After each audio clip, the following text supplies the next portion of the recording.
Hi everyone, hope you're doing well. Welcome back to my lesson today.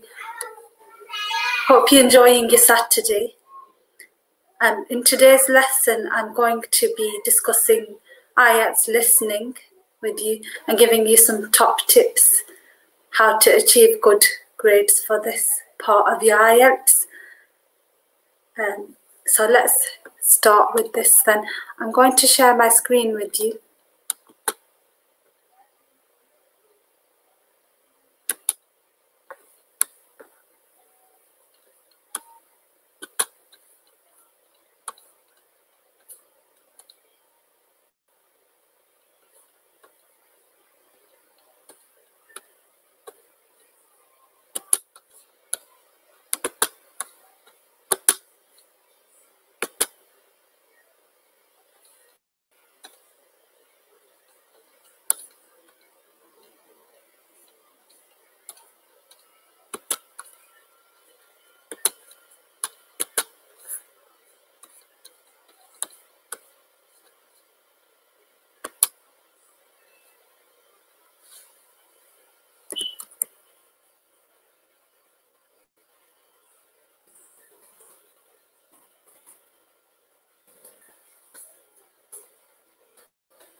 Sorry, I won't be a second. I'm just having some technical problems, so I'm just going to stop the screen. I won't be a second.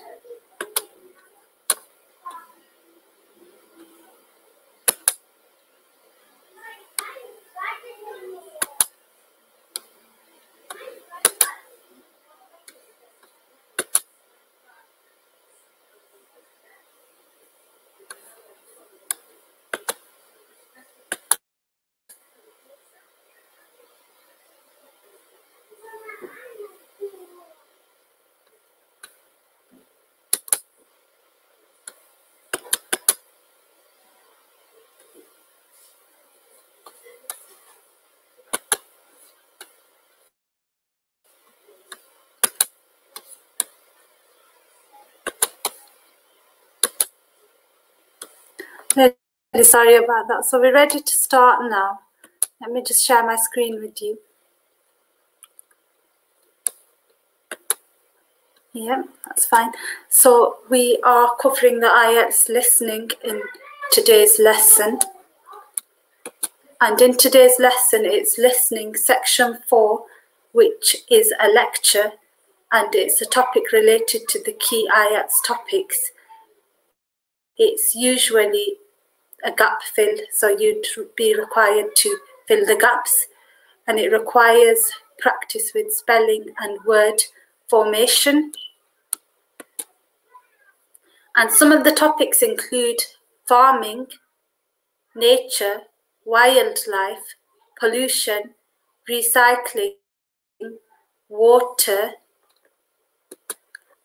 tourism, housing, buildings, cities, development, civilization, transport, crime, family, personality, gender, happiness, health,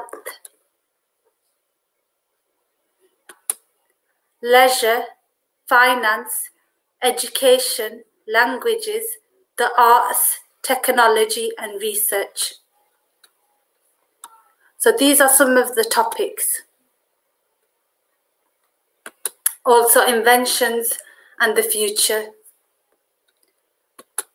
So to do well in your IELTS, you need a wide range of vocabulary and knowledge of a variety of topics to do well in the IELTS. So them topics that we've discussed, you need a wide range of vocabulary and knowledge to do these.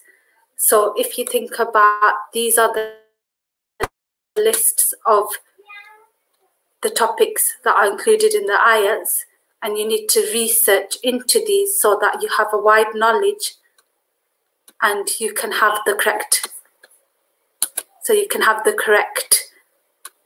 vocabulary for them.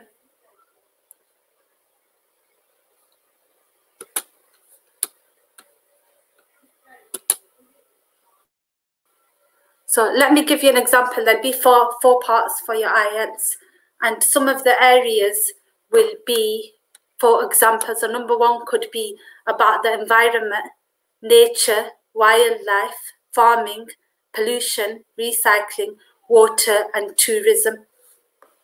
So this could be the first part. And then the second part could be about the man-made environment, about the buildings, cities, housing, development, civilization, crime, and transport. And then the third part of your exam could be about life, so about time, leisure, finance, gender, family, health, happiness, and also personality. And then if we move on to the fourth part, could be about education, languages, the arts, technology, research, inventions, and about the future. So let me share some useful tips with you to help you to learn the words.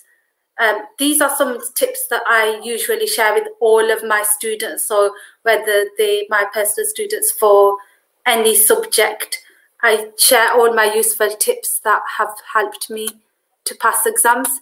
So I usually recommend that you buy a notebook that will help you, because any research that you do, you'll be writing things down by hand.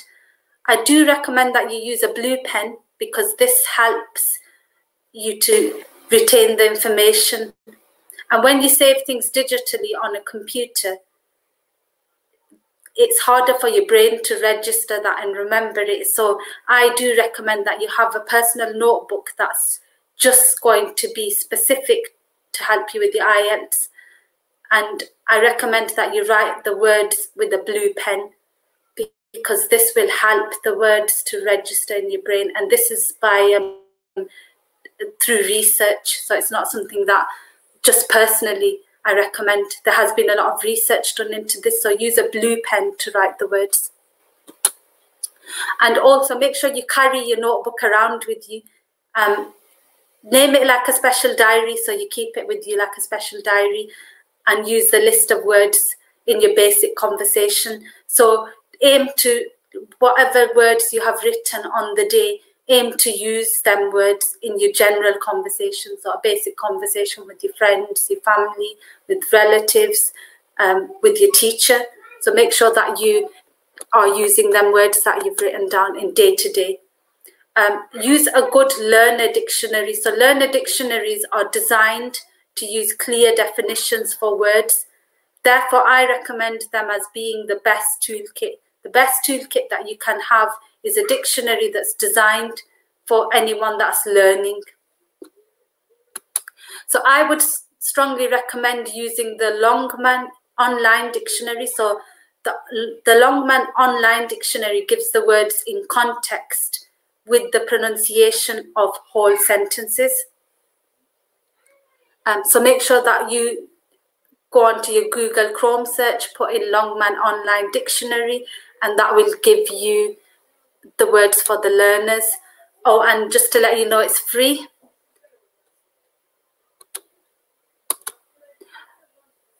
Also, try to find out what the symbols and the abbreviations mean. Learn about the features of words.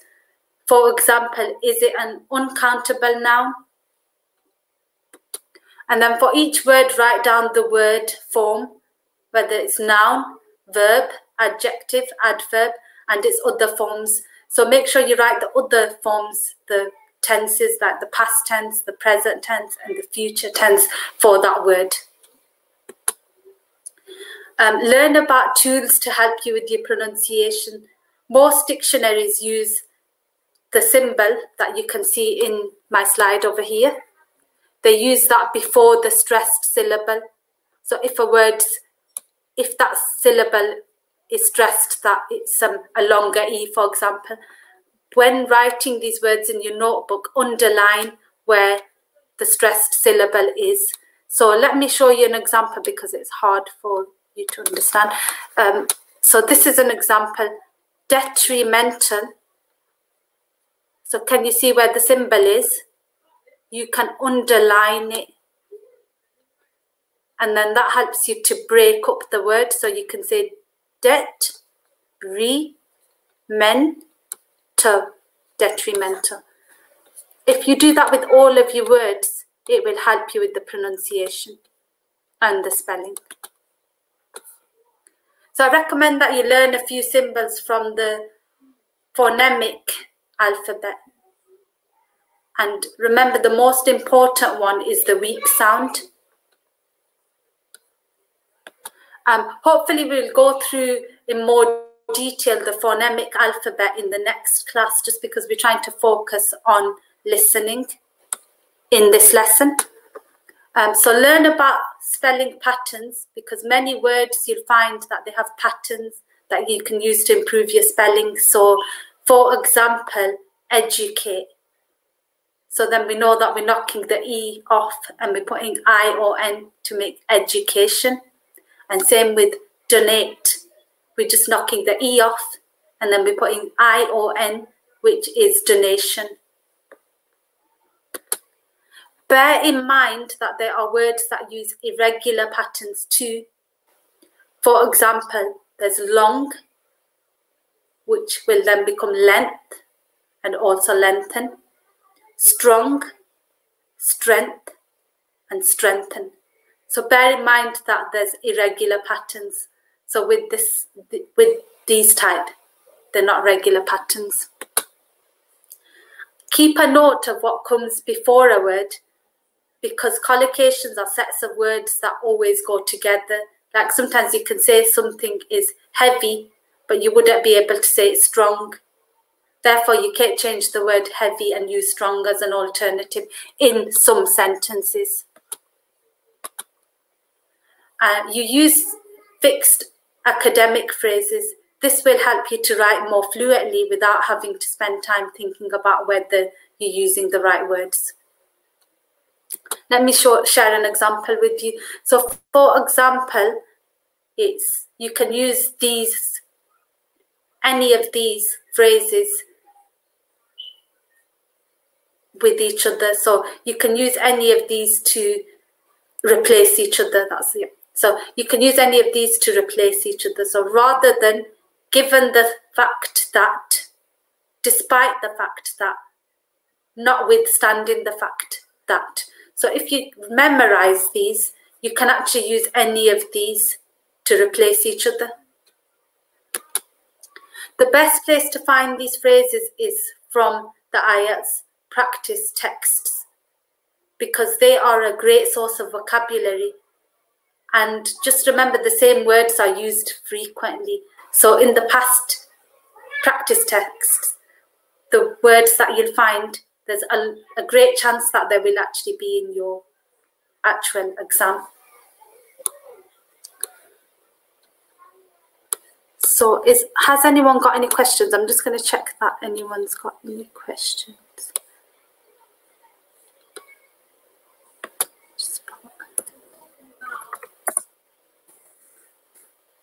Just a message, everyone.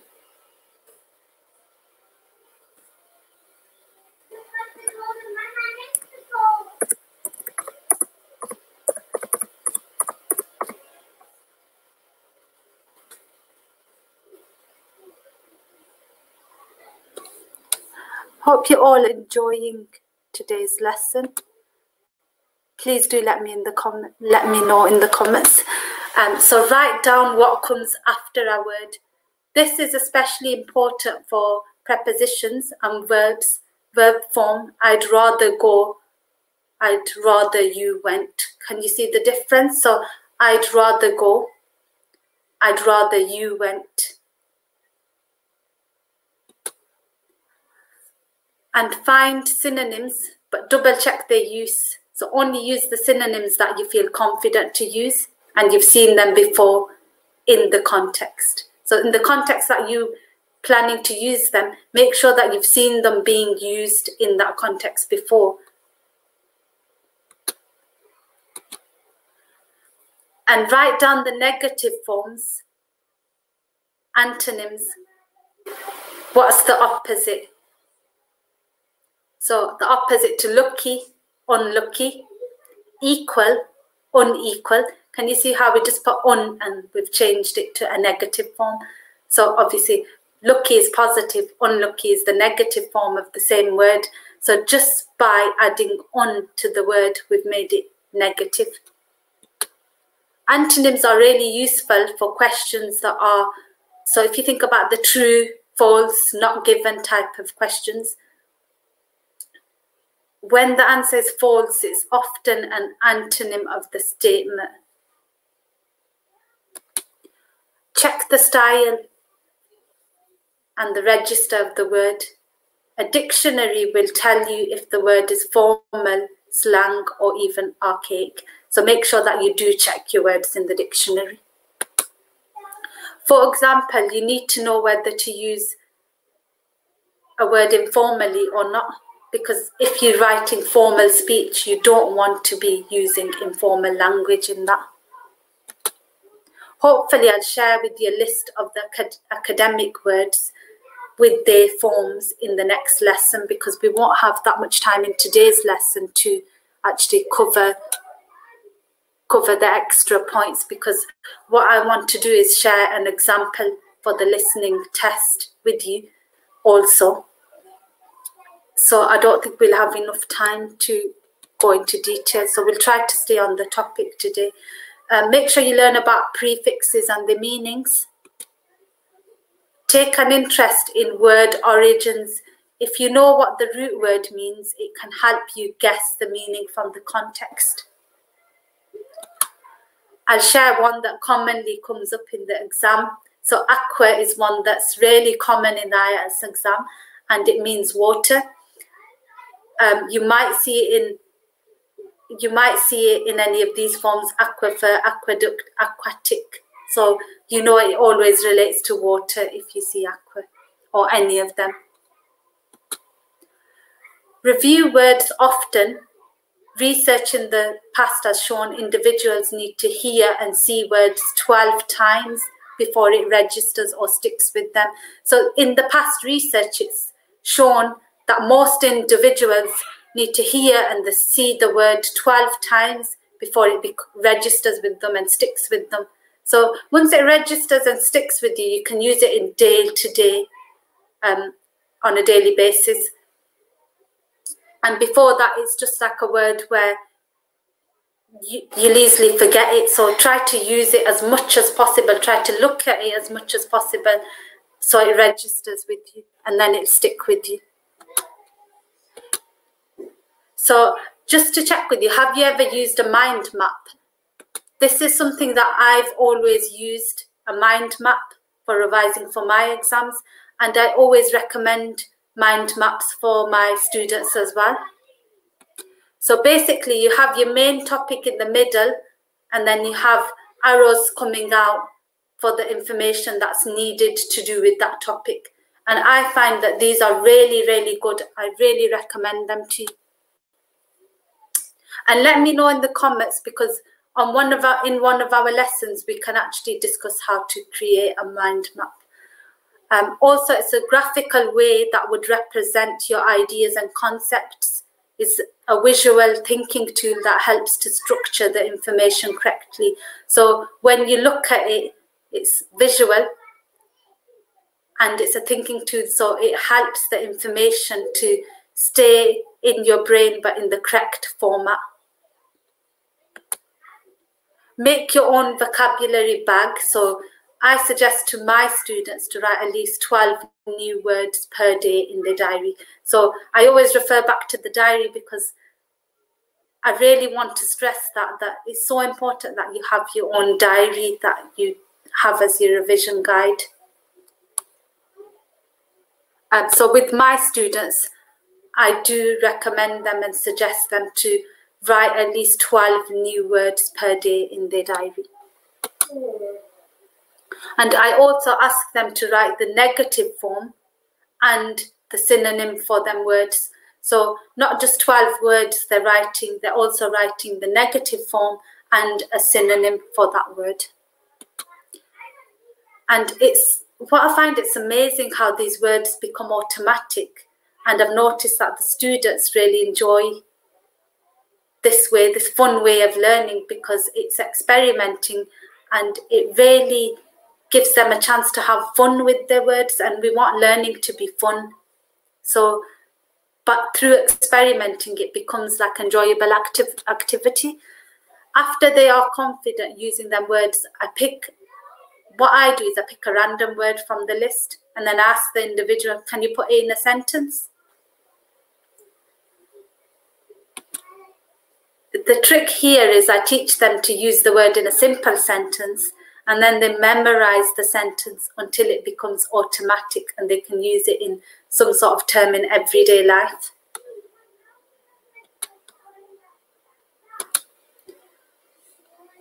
Create a reliable review system. So make sure that you set time aside to review all the words from the week. So if you're doing 12 words per day, you need time through the week to review all of them words. Once the words become too easy for you, tick them off so that you can concentrate on new words, because what you don't want to do is keep spending time on learning that word if it's become too easy for you. So tick it off and leave that for the time being and concentrate on the new words. Through this, you will develop your knowledge.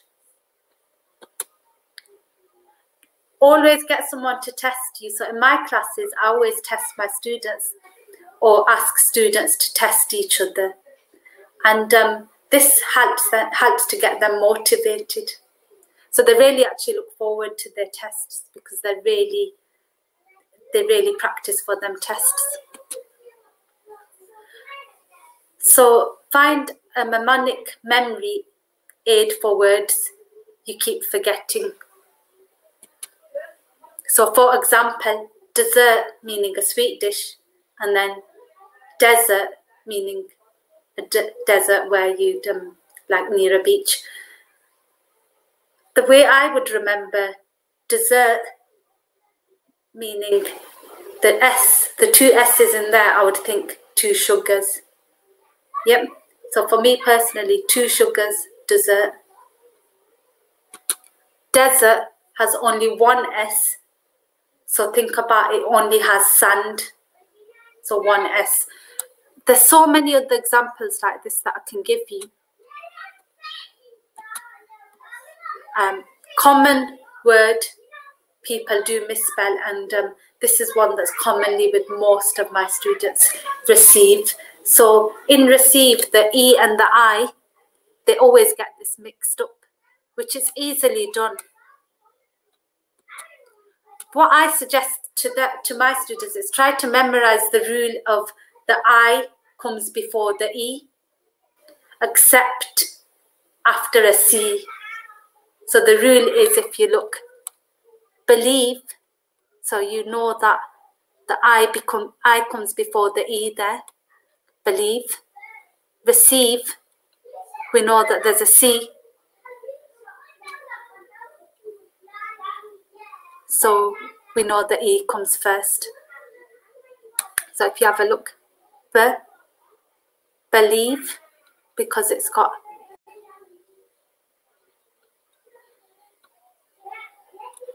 the I comes before the E.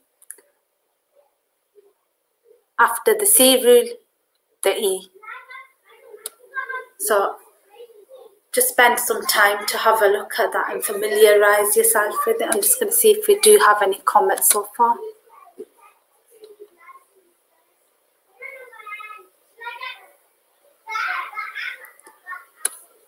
Please do keep your comments coming through so I can have a look and review them and answer them.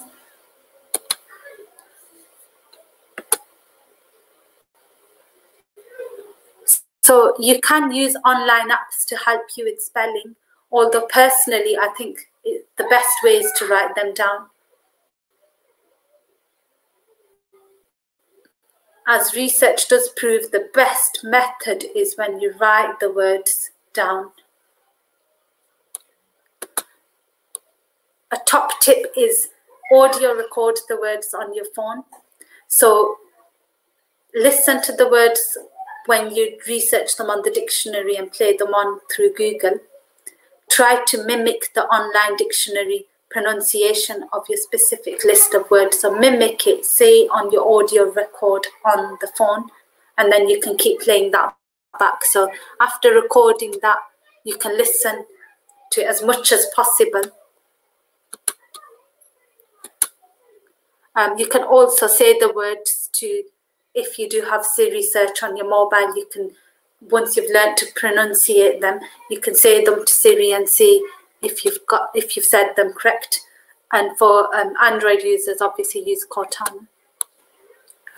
Find a reading resource that is suitable for IELTS. So you can read books. Reading books, I would say, is more for pleasure because it helps your vocabulary and your grammar. Because all the IELTS reading texts are based on factual, formal, and mostly academic. So for the listening IELTS, listen to the news channel regularly and watch. So I recommend TED Talks on YouTube videos, that you watch them and you actually listen to the news. So whether it's on the radio, whether it's on your mobile, make sure that you're actually listening to the news on a regular basis. And if you are doing any online researching, make sure that you are using the British Council Learn English rather than the European or the American ones, because they are different. Read the Telegraph newspaper, as this is high quality.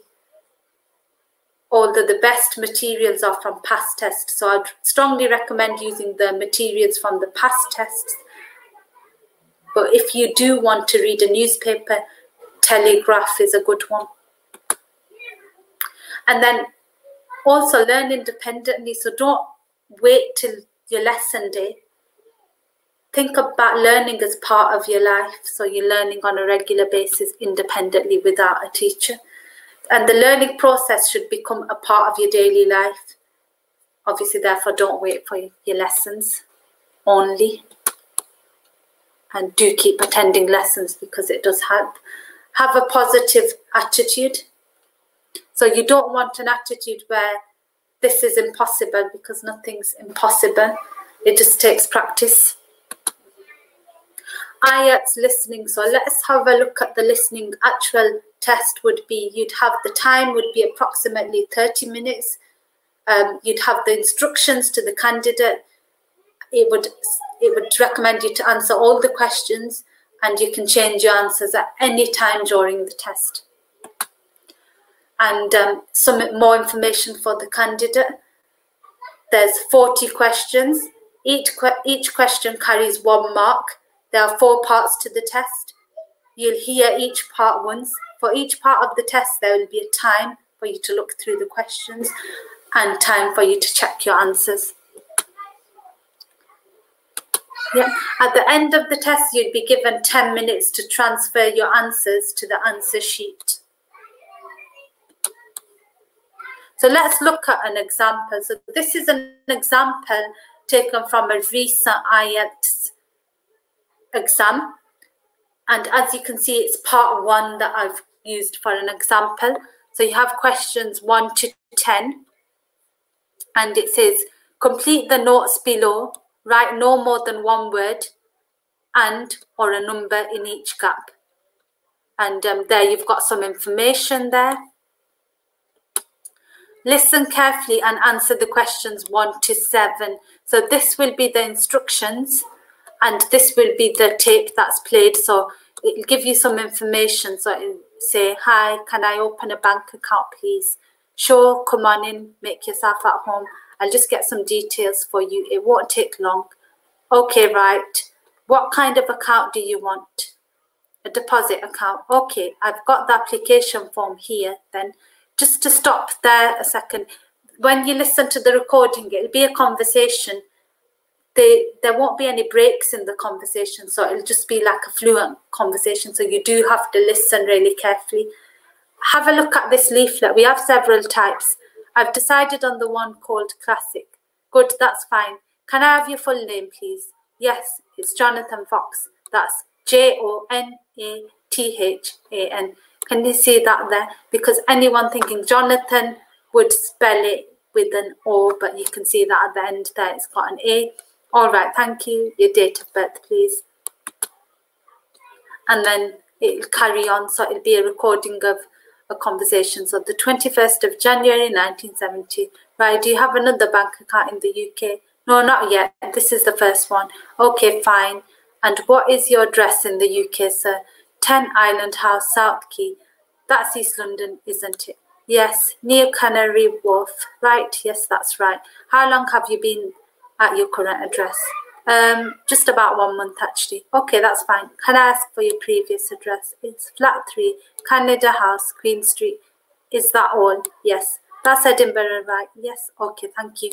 Do you have a daytime telephone or mobile phone number? Yes, I think. The number of my office is, and then they'll read the number out. And would you like my home phone number too? Yes, please. And there's an example. And then it'll end with lovely. And then you'll actually see, you'll see this. But before you do hear the rest of the conversation, you have some time to answer the questions 8 to 10. So then you should listen to 8 to 10. And it'll be an audio playing on. And you'll hear the conversation. So you should listen carefully.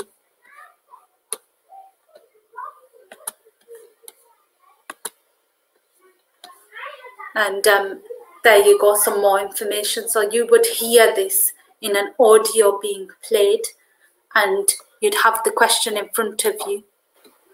And you should listen carefully and be as quick as possible.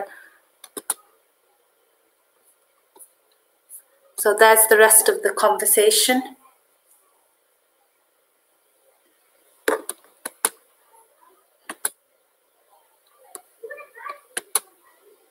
So that'll be the end of part 1. So that'll be played on. You'll hear it. They'll give you time to answer the questions. And then it'll be end of part 1. And then obviously you'll have part 2. You have 1 minute to check your answers to part 1. So they'll give you 1 minute to check your answers to that part 1.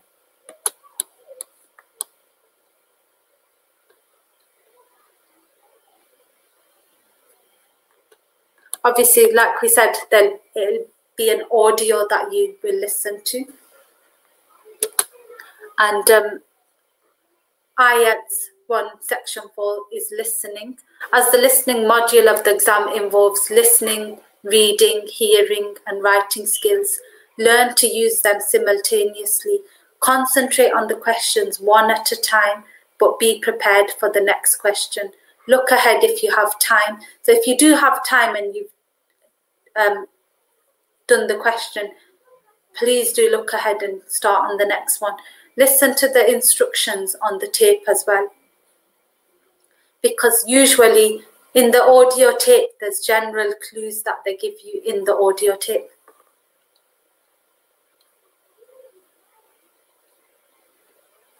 I'm just going to go back on here and see. I'm just going to answer some questions. So, hi Imran Hussain and welcome to the lesson. So you've asked what mimic means. So mimic means to copy a sound.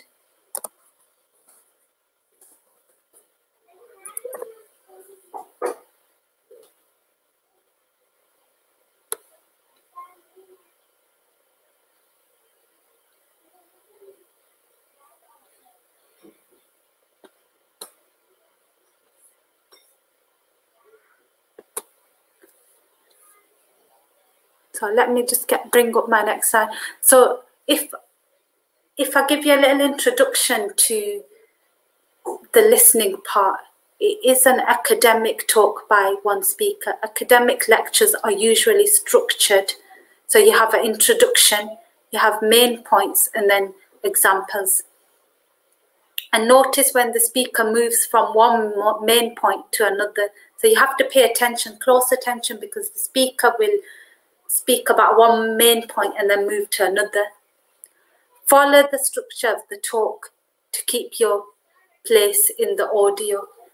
So try to stay up to date with where the speaker is in the structure. And academic talks contain academic vocabulary. Listen out for paraphrases. Yep. So listen out for paraphrases. Because often when you're writing, you need to research and gain knowledge on the topic. Therefore, we get our ideas through books, through the internet. This means you have to be careful not to plagiarize, meaning using word to word of what somebody else's words and ideas are. So what you don't want to do is copy somebody else's ideas. So them in the text, you don't want to copy it word to word, and you don't want to use the exact ideas. What you want to do is use your own imagination and put it in your own words. So as we discussed previously, the best way to actually develop on your paraphrases is to write down the phrase, read it several times, and then don't look at the phrase and try to say that in your own words. So try to say it in your own words. So you're trying to explain what the phrase is in your own words to somebody else. Yeah, and then keep saying the new way you found to say it until you memorize that. And do the same for each phrase.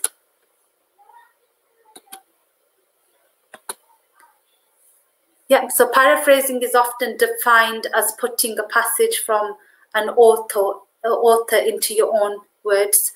So when reading a passage, try to understand it as a whole rather than pausing to write down specific ideas or phrases. So actually, when you are reading the passage, read the passage as a whole. Don't read it sentence to sentence. Read the whole passage and then try to say it in your own words. Try not to look back at it. Read it a few times so that it's actually registered with your brain. And then try to go away and say it in your own words, but don't look back at the original passage. But what you don't want to do is memorize sentence to sentence, because you will struggle then to paraphrase it, because you won't really understand the whole passage. You'll be looking at sentence and understanding each sentence and then trying to paraphrase each sentence. Use quotation marks if you're using quoted text. So it's fine to use quoted text. So if you want to take things exactly the way they are written, make sure you quote it. So use quotation marks that you're quoting somebody else's writing. I've just done a little example there for a paraphrase actually. So the original is, he has tons of stuff to throw away. So that's the original. He has tons of stuff to throw away. To paraphrase it, I've put, he needs to get rid of a lot of junk. So can you see they both mean the same, but they've put, he has tons of stuff to throw away. And I've reworded it in my own words. He needs to get rid of a lot of junk, which both mean the same. But obviously I've said it in my own words. And obviously use quotation marks if you are using quoted text. So it's fine to use quoted text, but make sure that you quote it, so you use your both quotation marks.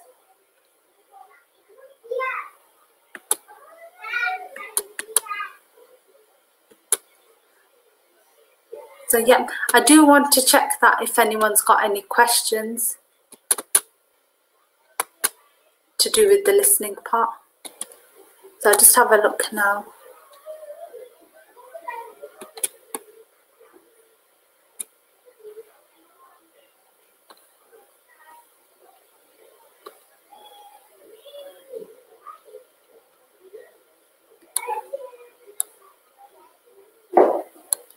That's fine, it is. So as I can see, I've answered everyone's questions, so I don't think anyone's got any new questions on there.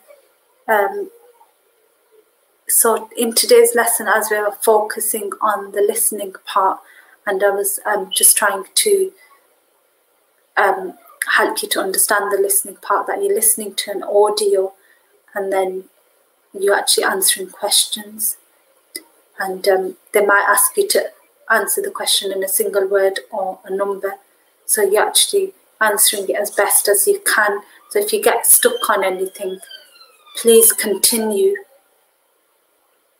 to the next one and so on.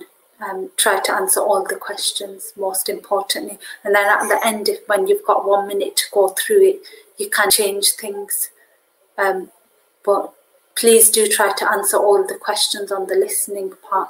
And to be well prepared, please do follow all of my tips that I've given you, because it's so important that you follow them tips and you see the difference, because I'm sure if you follow my steps, you will achieve a good score in IELTS, depending on what your further intentions are as well, to what subject you're interested in. I hope you enjoyed today's lesson, and please do comment if you're watching this lesson after it being live, if you have any questions, and I'll get back to you next week on Saturday. Join me every Saturdays at 2 p.m. UK time, and I'll be back with another lesson. If you are struggling on any aspect of the IELTS exam, please do comment, and in the next lesson I will actually cover them points. And otherwise, take care of yourselves, and I'll see you next time, Saturday at 2 p.m. Please do join me, and please do keep them comments coming through. Thank you. Take care of yourselves. Bye for now. Bye.